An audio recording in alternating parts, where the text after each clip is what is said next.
السلام علیکم، میں امداد سمرو۔ مسلم لیگ نون مان گئی ہے تحریک عدم اعتماد پر آمادگی کا اظہار کر دیا ہے عثمان بزدار اور وزیر اعظم عمران خان کے خلاف۔ تحریک عدم اعتماد کے لیے مسلم لیگ نون نے 2 شرائط عائد کر دی ہیں کہ یہ 2 شرائط پوری کر دیں، تحریک عدم اعتماد کے لیے راضی ہیں۔ ظاہر ہے تحریک عدم اعتماد عمران خان کے خلاف ہو یا عثمان بزدار کے خلاف، مسلم لیگ نون کے بغیر ممکن نہیں ہے، بلکہ مسلم لیگ نون نے لیڈ کرنا ہے۔ پنجاب میں مسلم لیگ نون کے پاس میجورٹی ہے اپوزیشن میں، اس کے بغیر ممکن ہی نہیں ہے، سوال ہی نہیں پیدا ہوتا۔ تحریک عدم اعتماد جمع نہیں ہو سکتی۔ مرکز میں مسلم لیگ نون کے بغیر یہ موو ممکن ہی نہیں ہے، تو مسلم لیگ نون نے کرنا ہے لیڈ۔ لیکن پیپلز پارٹی بڑے عرصے سے تحریک عدم اعتماد کے لیے مسلم لیگ نون کو آمادہ کرنے کی کوششیں کر رہی تھی۔ اب جب دوبارہ بات چل نکلی ہے تحریک عدم اعتماد کی، ادھر پی ڈی ایم کا اجلاس تھا، تو پی ڈی ایم کے اجلاس میں تو حکومت کو گرانے کی کوئی بات نہیں آئی، جلسے کی بات آئی تھی۔ کل میں نے گزارش کی تھی، جو کل اجلاس ہوا تھا اس میں جلسہ 29 کا کراچی میں 29 اگست کو جلسہ ہوگا، اور پھر فوکس ہوگا عام انتخابات، اور عام انتخابات ہوں گے صاف شفاف انتخابات، اور حکومت کی جو اصلاحات تھیں، حکومت جو کرنے جا رہی ہے انتخابی اصلاحات، وہ بھی پی ڈی ایم نے مسترد کر دی۔ تو اصلاحات کے بغیر عام انتخابات ظاہر ہے صاف شفاف ہوں گے نہیں۔ اور اصلاحات کیسے ہوں گے کہ ظاہر ہے جو پیپلز پارٹی مسلم لیگ نون، یا مسلم لیگ نون بڑی جماعت ہے، مسلم لیگ نون اور پیپلز پارٹی جب تک اس اصلاحات کا ان کا حصہ نہیں بنتی یا خود نہیں کرتی اصلاحات، تو وہ اصلاحات کیسے ممکن تھی؟ وہ ایک موقع تھا جب بھی ہو سکتا تھا۔ تو پیپلز پارٹی وہ سارا کچھ تحریک عدم اعتماد کے پیچھے سارا کچھ کرنا چاہ رہی تھی کہ تحریک عدم اعتماد ہوگی، یعنی یہ والا نومن تیل ہوگا تو پھر اصلاحات ہوگی۔ تو وہ نومن تیل کے لیے پیپلز پارٹی پیچھے کوشش کرتی رہی۔ اب دوبارہ خبر چل پڑی، حالانکہ کوئی سنجیدہ کوشش اس طرح سامنے نہیں آئی، لیکن جب خبر چلی ہے، بحث میں دوبارہ بات آئی ہے کہ کیونکہ بلاول بھٹو زرداری صاحب نے پرسوں جو پریس کانفرنس کی تھی اس میں انہوں نے آن ریکارڈ کہا تھا، پی ڈی ایم کو یعنی اپوزیشن کی دوسری جماعتوں کو آفر کیا تھا، دعوت دی تھی کہ بھئی آئیں، ہم تیار ہیں، آج بھی آپ تحریک عدم اعتماد کے لیے آئیں تو عثمان بزدار کو بھی گراتے ہیں اور ان کو عمران خان کو بھی گراتے ہیں، یہ حکومتیں کمزور ہیں، ان کو گرا کر آگے چلتے ہیں۔ تو جب بحث چلی تو مسلم لیگ نون نے اس پر اب 2 شرائط عائد کی ہیں، بڑی اہم شرائط ہیں۔ اب کیا یہ پری کنڈیشن کوئی تحریک چلتی ہوتی ہے، چاہے وہ تحریک عدم اعتماد ہو یا تحریک بحالی برائے جمہوریت ہو؟ 2 تحریک بحالی جمہوریت تو ہم نے خود دیکھی ہوئی ہیں، ایک ضیاء الحق صاحب والی، اس میں خود بھی بچپن میں جلوس نکالے تھے اسٹوڈنٹ لائف میں، تو اس میں تو پورا خاندان حصہ لیتا تھا، اور دوسری مشرف والی، اس کو خود رپورٹ کیا لاہور میں بیٹھ کر، حیدرآباد سے لاہور میں بیٹھ کر اس کو رپورٹ کیا۔ تو 2 تحریکیں تو ہم نے دیکھی ہیں، پری کنڈیشن نہیں ہوتی۔ لیکن یہاں پر مسلم لیگ نون نے 2 شرائط عائد کی ہیں تحریک عدم اعتماد کے لیے۔ ایک شرط یہ ہے کہ اسٹیبلشمنٹ کو نیوٹرل کر دو، اور دوسری شرط یہ ہے کہ پیپلز پارٹی نمبر شو کرے، یعنی 51%، یعنی قومی اسمبلی میں جو مطلوبہ تعداد ہے عمران خان کو گرانے کے لیے یا پنجاب میں عثمان بزدار کو گرانے کے لیے جو مطلوبہ تعداد ہے، وہ پیپلز پارٹی پہلے دکھا دے کہ جی ہمارے پاس اتنے ارکان ہیں تو ہم راضی ہیں، یعنی شکار کر دو تو کھانے کے لیے تیار ہیں۔ یہ اس کا مطلب یہی ہوتا ہے۔ ظاہر ہے اب یہ شرائط کو جب میں سن رہا تھا، کل رانا ثناء اللہ صاحب بیٹھے ہوئے تھے شاہ زیب خانزادہ کے پروگرام میں قمردمان کائرہ صاحب کے ساتھ، تو انہوں نے کہا کہ بالکل تحریک عدم اعتماد ایک بہت اچھا آپشن ہے، لیکن اس کے لیے یہ 2 شرائط، نمبر شو اور اسٹیبلشمنٹ جو ہے وہ غیر جانبدار ہو۔ تو میں رانا ثناء اللہ صاحب، کیونکہ رانا ثناء اللہ صاحب ان پولیٹیکل ورکرز میں سے ہیں جنہوں نے نیچے سے پولیٹکس کی ہے، پیپلز پارٹی میں تھے، ماریں کھائی ہیں، مسلم لیگ نون میں تھے تو بھی ماریں کھانے میں سب سے آگے ہوتے ہیں۔ مشرف کے زمانے میں ان کو اٹھایا گیا، انہوں نے ایک تقریر کی تھی پنجاب اسمبلی میں، تقریر کے بعد اٹھایا گیا تو ان کے ساتھ جو حشر ہوا، ان کا سر منڈ دیا، بھومیں، مونچھیں، اور باقی جو ان کے ساتھ غیر اخلاقی ان پر ٹارچر ہوا، ایک ٹارچر ہوتا ہے، ایک غیر اخلاقی ٹارچر ہوتا ہے، وہ ہوا رانا صاحب پر۔ اور اس کے بعد عمران خان صاحب کی یہ والی جب دور آیا تو رانا ثناء اللہ صاحب کو وہی ان کے ساتھ حشر ہوا کہ ان پر ہیروئن لگا کر ان کو گرفتار کر دیا گیا، اور 6x6 کی کوٹری میں ان کو بند کیا گیا، اور وہ پتہ نہیں کس عالم میں وہاں رہے۔ تو وہ رانا ثناء اللہ صاحب تو ظاہر چیزوں کو بہتر سمجھتے ہیں مسلم لیگ نون کے باقی لوگوں کی نسبت، کیونکہ یہ تحریک کے آدمی ہے، تحریکوں سے اٹھے ہیں، خود بھی ایم آر ڈی سے اٹھے ہوئے۔ تو رانا ثناء اللہ صاحب کے زبان سے جب میں نے سنا تو مجھے لگا کہ یار یہ پری کنڈیشن تحریکیں کب اٹھا کرتی ہیں، کب ہوا کرتی ہیں کہ پہلے آپ نمبر شو کرو اور اس کے بعد آپ اسٹیبلشمنٹ بھی غیر جانبدار ہو، تو اس کے بعد رہ کیا جاتا ہے؟ تو اس کے بعد تو آپ اپنی حکومت بنا لو نا، اگر آپ کو نمبر شو کرنے ہیں، اسی طرح آسان ہے تو اگر یہ تھا نمبر شو کرنے والی بات تھی تو سینٹ کا انتخاب میں تو نمبر شو ہو چکا ہوا ہے. یوسف رضا گیلانی نے حفیظ شیخ کو شکست دے کر نمبر شو کر دیا کہ ہمارے پاس نمبر ہے آپ آئیں. تو اس انتخابات کے بعد تو گڑبڑ ہوئی ہے, اس انتخابات کے بعد تو اپوزیشن ٹوٹی ہے. تو یہ جو نمبر شو کرنے والا اور اسٹیبلشمنٹ کی غیر جانبداری والا معاملہ ہے, یہ جو ہے وہ بہرحال پولیٹیکل قوتوں کے لیے کہ اسٹیبلشمنٹ غیر جانبدار ہو, اسٹیبلشمنٹ کا مقابلہ کرنا ہی تو پاکستان میں جمہوریت کے لیے ہے نا. تو اگر ان کا مقابلہ کرنے کو ہی تیار نہیں ہے, یہ مقابلہ ہے نا کہ سینٹ میں آپ نے ایک سیٹ جیتی یوسف رضا گیلانی صاحب والی, اس کے بعد یوسف رضا گیلانی کا چیئرمین سینٹ کا الیکشن بھی جیتا. وہاں پر یہ ہوا کہ وہ اپنا ظفر علی شاہ صاحب سندھ سے اٹھ کر آئے, تو انہوں نے آ کر وہ مظفر علی شاہ صاحب انہوں نے آ کر وہ ووٹ جو ہے وہ کر دیے, مسترد کر دیے. حالانکہ ووٹ تو کلیئر تھے, آئین قانون ہر طرح کی روح سے وہ ووٹ کلیئر تھے. اب جو اس کے خلاف جو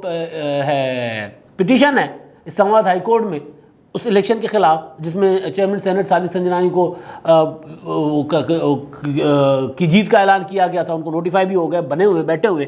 تو اس میں پلی کیا لے رہی ہے اپنا حکومت ظفر علی ظفر صاحب, بیرسٹر علی ظفر صاحب یعنی یوسف رضا گیلانی صاحب کے اگینسٹ جو وکیل ہیں, وہ یہ کہہ رہے ہیں کہ پارلیمنٹ کی اندر کی پروسیڈنگ ہے, آپ اس کو نہیں سن سکتے. وہ یہ نہیں کہہ رہے ووٹ کی جو ووٹ ہے نا کہ ووٹ یعنی وہ ٹیکنیکل گراؤنڈز پر وہ ٹھیک ہے یا غلط ہے. ایشو یہ ہے کہ کیا وہ ووٹ جو پڑا تھا یوسف رضا گیلانی کو, جس میں یہ تھا کہ جناب وہ نام کے اوپر ہے یا نام کے ادھر ہے یا درمیان میں ہے, تو ووٹ کے لیے تو وہ سپریم کورٹ کے فیصلے بھی پڑے ہوئے ہیں کہ ووٹر کی منشا مرضی اگر کلیئر ہے تو پھر ووٹ ہے. وہ باقی اگر کہیں درمیان میں لگایا, ڈبل اسٹیمپ کر دیا, یہ کر دیا, وہ کر دیا, وہ ایک الگ ہے. اگر بالکل وہ نام کے سامنے ہے, نام کے اوپر ہے, نام کے کھانے میں ہے, تو وہ ووٹ ہے. وہ سپریم کورٹ کے فیصلے پڑے ہوئے اس پر. تو اس گراؤنڈ پر وہ نہیں اس پٹیشن کا سامنا کر رہی صادق سنجرانی یا حکومت, وہ لے رہی ہے یہ پلی کہ جی یہ پارلیمنٹ کی پروسیڈنگ ہے, پارلیمنٹ کی پروسیڈنگ عدالت میں چیلنج نہیں ہو سکتی, ان کے پاس یہ گراؤنڈ ہے.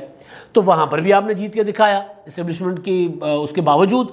تو اسٹیبلشمنٹ کے نیوٹرل نہ ہونے کے باوجود حفیظ شیخ کو شکست ہوئی, ادھر زیادہ ووٹ پڑا, آپ نے شو کر دیا کہ ہمارے پاس زیادہ ووٹ ہے چیئرمین سینٹ کے انتخابات میں. تو وہ تو شو تو ہو چکا ہوا تھا نا. تو اب یہ شرط جو ہے, کیونکہ پی ڈی ایم جب مارچ میں ٹوٹا تھا تو پی ڈی ایم کے ٹوٹنے کے بعد جو چیز سامنے آ گئی تھی تو وہ ہے بیسیکلی مسلم لیگ نون کا موقف. جو مجھے لگتا ہے وہ یہ تھا, مریم نواز صاحبہ نے کہا تھا اور بعد میں رانا ثناءاللہ صاحب نے بھی, باقی سارے قائدین مسلم لیگ نون کے. پھر اس کے بعد ظاہر ہے جب لیڈر بیان دیتا ہے تو اس کے بعد ایکو کرتا ہے وہ, پھر سارے لیڈران جو ہیں اس کی گونج اس کی اٹھاتے ہیں. تو مریم نواز صاحبہ نے کہا تھا کہ ہم اس حکومت کو نہیں گرانا چاہتے. پہلے یہ کہا گیا تھا کہ پیپلز پارٹی جو ہے وہ اسٹیبلشمنٹ کی گیم کر رہی ہے تاکہ عمران خان کی ناکامیوں کا ملبہ جو ہے وہ ہم اٹھائیں. پہلے یہ کہا گیا. اس کے بعد یہ کہا گیا کہ ہم عثمان بزدار اور عمران خان کو گھر نہیں بھیجنا چاہتے کیونکہ ان کی ناکامیوں سے مسلم لیگ نون کی پاپولیرٹی بڑھ رہی ہے, لوگ دیکھ رہے ہیں کہ جناب یہ کیا نمونہ لے کر آئے ہیں, لہٰذا ہم چاہتے ہیں کہ اپنا لوگ ان کو دیکھ لیں, ایکسپوز کر لیں, ایکسپوز ہو جائیں یہ. تو یہ ایک نیریٹو بنایا ہوا تھا مسلم لیگ نون نے, ظاہر ہے. تو اب اس کے بعد اب دوبارہ جب یہ بات سامنے آئی ہے کہ تحریک عدم اعتماد کی, کیونکہ اس کا اگر اس وقت جو تحریک عدم اعتماد, جو میں بار بار کہہ رہا ہوں کہ پیپلز پارٹی کا جو طریقہ کار تھا اس طریقہ کار پر چل کر پی ڈی ایم نے کامیابیاں لی اور حکومت بالکل نیچے جا رہی تھی, حکومت کی پاپولیرٹی گر گئی تھی. چاہے وہ ضمنی انتخابات ہو, 11 ضمنی انتخابات ہوئے یا 12 پاکستان میں, ایک حکومت جیتی, باقی سارے کے سارے اپوزیشن جیتی, چاہے وہ کے پی کے کت تھا, چاہے سندھ تھا, چاہے پنجاب تھا, چاہے بلوچستان تھا, ہر طرف حکومت کو شکست ہوئی. سینٹ کے انتخابات میں عمران خان صاحب کو دھوبی پٹکا کیا اپوزیشن نے. یوں وہ کہتی مریم نواز صاحبہ نے پھر کہا کہ ہمارا ٹکٹ چل رہا ہے مسلم لیگ نون کا. ظاہر ہے مسلم لیگ نون کا ٹکٹ کیوں چل رہا تھا کہ وہاں سے حکومت کے ارکان جو ہیں وہ اس شرط پہ یوسف رضا گیلانی کو ووٹ دے رہے ہیں کہ جناب آپ نے اگلے انتخابات میں ہمیں ٹکٹ دینا ہے. یہ تھا پیپلز پارٹی میں خبر میں نے بریک کی ہوئی تھی کہ شرط یہ ہے, جو ارکان توڑے جا رہے ہیں وہ یہ کہہ رہے ہیں کہ ہم جو سینٹرل پنجاب کے ارکان ہیں وہ چاہتے ہیں کہ انہیں مسلم لیگ نون کا ٹکٹ ملے, جنوبی پنجاب کے کچھ ارکان چاہتے ہیں کہ انہیں پیپلز پارٹی کا ٹکٹ ملے. تو یہ گیلانی صاحب نے بات کی, شاید خاقان عباس صاحب نے کہا جناب ڈن, آپ ہماری طرف سے کمنٹمنٹ کر دیں. تو اس کمنٹمنٹ پر حکومت کے ارکان ٹوٹے. اور اس وقت میں نے یہ بھی خبر دی تھی کہ 25 ارکان حکومت کے M N As 25 M N As تحریک عدم اعتماد کے لیے بھی تیار بیٹھے ہوئے ہیں. بعد میں جہانگیر ترین گروپ بنا، سب نے دیکھ لیا کہ وہ کتنے ارکان ہیں، کیسے 8 ارکان تو MNA جہانگیر ترین کے ساتھ ہے نا، اور پیچھے باقی اور بھی ہیں، نور عالم خان ہیں، باقی وہ جو تقریریں کرتے ہیں قومی اسمبلی وہ اب ایکسپوز ہو چکے ہوئے ہیں، تو بہت سے ارکان ہیں۔ تو بیسیکلی اب جو تحریک عدم اعتماد والا معاملہ ہے، ظاہر ہے وہ اسٹیبلشمنٹ کے خلاف ہونی ہے تحریک عدم اعتماد، عمران خان کے خلاف تحریک عدم اعتماد۔ اگر حکومت یہ کہتی، اپوزیشن مسلم لیگ نون اور پیپلز پارٹی یا مولانا صاحب اگر یہ سمجھتے ہیں کہ عمران خان صاحب کٹ پتلی ہیں، عمران خان صاحب سلیکٹڈ ہے، تو سلیکٹڈ تو اور سلیکٹر کوئی اور ہے، تو سلیکٹر ہے اسٹیبلشمنٹ، ڈائریکٹ یہ کہتے ہیں۔ تو عمران خان کو گرانے، شکست دینے کا مطلب ہے کہ براہ راست اسٹیبلشمنٹ سے ٹکر لینا۔ تو ٹکر کیسے لے سکتی ہیں پولیٹیکل پارٹیاں؟ تحریک چلا کر، تحریک عدم اعتماد کر کے۔ تحریک آپ نے چلا کے دیکھ لی، تحریک عدم اعتماد کا آپشن تھا، آپ نے نہیں چلائی، اور تحریک عدم اعتماد کے پیچھے چھپا ہوا تھا وہ اصلاحات کا ایجنڈا۔ آپ اگر میرے اس وقت کے ویلاگس دیکھ لیں، جو آپشن تھا، جو سوچا گیا تھا، جو کہ تحریک عدم اعتماد لا کر عمران خان کی حکومت گرائیں، حکومت گرا کر صرف ایک کام کرنا ہے 4 یا 5 ماہ کے لیے۔ یہ میں پڑھی ہوئی ہے، جب PDM بنا تھا اور PDM کے دوران جب یہ ساری ڈسکشن چل رہی تھی، تو جو پیپلز پارٹی آپشن دے رہی ہوتی تھی، آصف زرداری صاحب، بلاول بھٹو زرداری اور مسلم لیگ نون بھی اس پر بہت حد تک آمادہ ہو گئی تھی، لیکن بعد میں آگے چل کے معاملات گڑبڑ ہو گئے تھے۔ وہ یہ تھا کہ تحریک عدم اعتماد ہو، پنجاب سے ہو۔ پنجاب سے اس لیے ضروری تھی کہ MNAs کا تعلق پنجاب سے تھا۔ پنجاب میں چودھری پرویز الہی صاحب تیار بیٹھے ہوئے تھے کہ آئیں جی تحریک عدم اعتماد کے لیے، اور پنجاب میں آسانی سے گرایا جا سکتا تھا۔ عثمان بزدار کو گرا کر پنجاب مسلم لیگ نون اپنے حوالے کرے، اپنے ساتھ ملائے۔ پنجاب سے MNAs جو ہیں وہ زیادہ تھے PTI کے ساتھ، پنجاب سے PTI کے MNAs کو توڑے، تحریک عدم اعتماد مرکز میں چلائیں۔ رات رانا ثناءاللہ صاحب نے کہا کہ پنجاب میں تحریک عدم اعتماد ہوگی کامیاب تو 10 دنوں میں عمران خان گر جائیں گے۔ یہی وہ فارمولہ تھا جو میں کئی بار کہہ چکا ہوں کہ پنجاب میں تحریک عدم اعتماد کامیاب کر کے پنجاب کا آپ کا ڈپٹی کمشنر کا، اپنا DPO کا، پولیس کا، پٹواری کا کنٹرول آپ کے پاس میں آ گیا، آپ کا اینٹی کرپشن کا کنٹرول آپ کے پاس آ گیا۔ تو اس سے یہ ہوگا کہ جو ادارے استعمال کیے جاتے ہیں MNAs MPAs کی وفاداری خریدنے کے لیے، یا جو پیچھے ہوا تحفظ بل جو تھا، تحفظ استحقاق بل، اس میں نے کل جو خبر دی تھی کہ حکومت نے کہا، DC اور پولیس افسران کو کہا کہ جناب یقینی بنائے کہ ہمارے MPAs نہ شامل ہوں، یا MPAs آئیں ہی نہ اجلاس میں، تو یہ کنٹرول ہوتا ہے۔ تو یہ ایجنٹ بیسک آئیڈیا جو تھا پنجاب میں عثمان بزدار کے خلاف، عثمان بزدار کو گرا کر عمران خان کو گرانے کے پیچھے، کہ پنجاب میں وہ جو MNAs ہیں ان کو اپنے کنٹرول میں کر لیں آپ اپنے مشینری کے ذریعے، یا کم از کم PTI کی سرکاری مشینری نہیں ہوگی تو وہ نیوٹرل ہو جائے گا خود بخود، MNA وہ خود بخود تحریک عدم اعتماد کے ساتھ آ جائے گا، اور اس کے بعد عمران خان کو گرائیں، اور اس کے بعد 4-5 ماہ کا ایک ٹائم لیں، اس میں انتخابی اصلاحات کریں، اس میں کوشش یہ کریں کہ کسی بھی ادارے کی مداخلت جو ہو وہ نہ ہو۔ انتخابی اصلاحات ظاہر ہوتی رہتی ہے نا ہر بار، پہلے کچھ ہوتا تھا انتخابی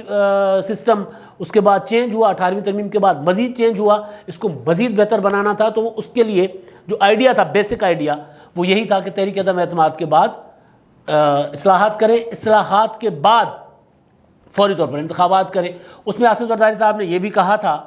پیشکش کی تھی، جو میں نے ویلاگ کیا ہوا خبر دی ہوئی تھی، کہ زرداری صاحب نے کہا کہ اگر آپ کو لگتا ہے کہ کوئی شخص اس کرسی پر بیٹھ کر پھر حکومت اسمبلی نہیں توڑے گا اصلاحات کے بعد، یا اصلاحات نہیں کروائے گا، تو میں وزیر اعظم بننے کو تیار ہوں، مجھے بنا لیں، مجھے ایک ٹائم دے دیں، 2 ماہ 4 ماہ 5 ماہ، اس میں کر کے اسمبلی میں توڑ کے دے دوں گا، کیونکہ میں وہ صدر ہوں جس نے اپنے پورے کے پورے اختیارات پارلیمنٹ کو دیے تھے، والنٹیئر دیے تھے، خود دیے تھے، لہٰذا مجھے اقتدار کی وہ نہیں ہوگی کہ میں بیٹھ جاؤں گا کرسی کے ساتھ چمٹ کر، میں ایک کمنٹمنٹ کر کے اس کے بعد اصلاحات کر کے اسمبلیاں توڑ دوں گا اور انتخابات کروائیں گے، صاف شفاف انتخابات۔ اور صاف شفاف انتخابات میں یہ یقینی تھا کہ مسلم لیگ نون نے جیتنا تھا، لیکن بہرحال کیا ہوا بعد میں وہ سارا ایک ہے کہ کچھ لوگ یہ کہہ رہے تھے کہ نواز شریف صاحب ایک کمنٹمنٹ کے ساتھ باہر گئے تھے، اور اسی کمنٹمنٹ کی وجہ سے وہ